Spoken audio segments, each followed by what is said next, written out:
It's November 20, paper 1-2. Diagram shows part of the curve y equals to 2 over 3 minus 2x whole square minus x and its minimum point m जो कि आपको नज़र भी आ रहा है which lies on the x-axis. Find an expression for dy over dx, d square y over dx and integral of y. Alright. पहली चीज़ मुझे निकालने dy by dx, so start करते हैं हम लोग.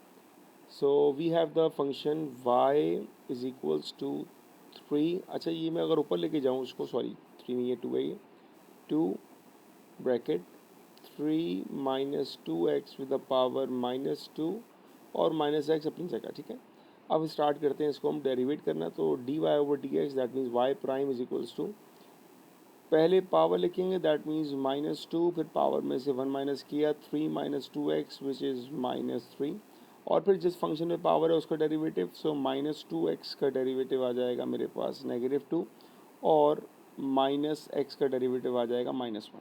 ऑलराइट, सिंप्लीफाई करेंगे इसको.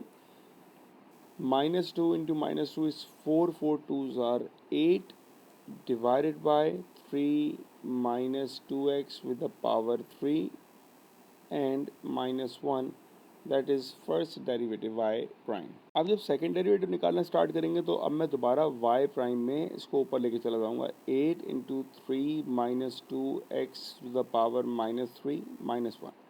अब जब इसको डेरिवेट करेंगे that means y double prime is, पहले पावर लिखी माइनस 3, फिर पावर में से 1 माइनस हुआ 3 माइनस 2x पावर माइनस 4 और जिस फंक्शन में पावर है दैट इज़ माइनस 2, 1 का डेरिवेटिव 0 हो जाएगा. ठीक है, सिंप्लीफाई किया 3 2 6, 6 8 जार 48 with the positive sign divided by 3 minus 2x with the power 4. ये आ जाएगा मेरे पास सेकेंड डेरिवेटिव. लास्टली मुझे इंटीग्रेट करना है, so we have y is equals to 2 bracket 3 minus 2x with the power minus 2 minus x. जब मैं इसको इंटीग्रेट करना स्टार्ट करूँगा तो 3 माइनस 2x का इंटीग्रल आ जाएगा 2 bracket 3 minus 2x with the power minus 1 हो जाएगा. डिवाइड में क्या आएगा, minus 2 and minus 1 which is positive 2. ठीक है, माइनस एक्स का डेरिवेटिव इंटीग्रल क्या हो जाएगा, minus x square upon 2 plus c. That is the integral of y d y. Simplify होने के बाद एक स्टेप क्या आएगा, 2 और 2 कैंसिल हो जाएगा हमारे पास. It's 3 minus 2x with the power minus 1 और माइनस भी कर 1 अपॉन भी कर सकते हैं आप, x square upon 2 plus c. That is my integral.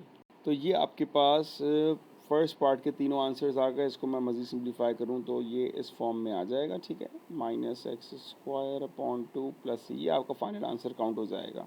तो ये आपके फर्स्ट पार्ट के 6 मार्क्स कवर हो गए. ठीक है बेटा, अब आते हैं हम नेक्स्ट पार्ट पे, पार्ट बी पर.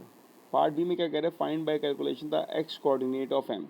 अगर हम एम पॉइंट को देखेंगे तो M is a turning point. ठीक है, एक्स तो कट भी कर रहा है. तो यहाँ पे क्या होगा, यहाँ पर आपका डेरिवेटिव वाला पार्ट 0 हो जाएगा. मतलब कंडीशन हम अप्लाई करेंगे यहाँ पर, दैट इज़ वाई प्राइम जो हम निकाल चुके हैं is equal to 0. Y prime को मैं सिंपल इक्वेट करूँगा तो वाई प्राइम मेरे पास आया था 8 divided by 3 minus 2x with the power 3 minus 1 equals to 0. Simplify कर लेंगे इसको, that will be 8 divided by 3 minus 2x with the whole power cube is equals to 1. Cross multiply 8 is equals to 3 minus 2x with the whole power cube. अब क्या करेंगे हम, अब हम दोनों साइड पर क्यूब रूट अप्लाई कर देते हैं ताकि हमारी जो पावर 3 है ना वो कैंसिल हो जाए.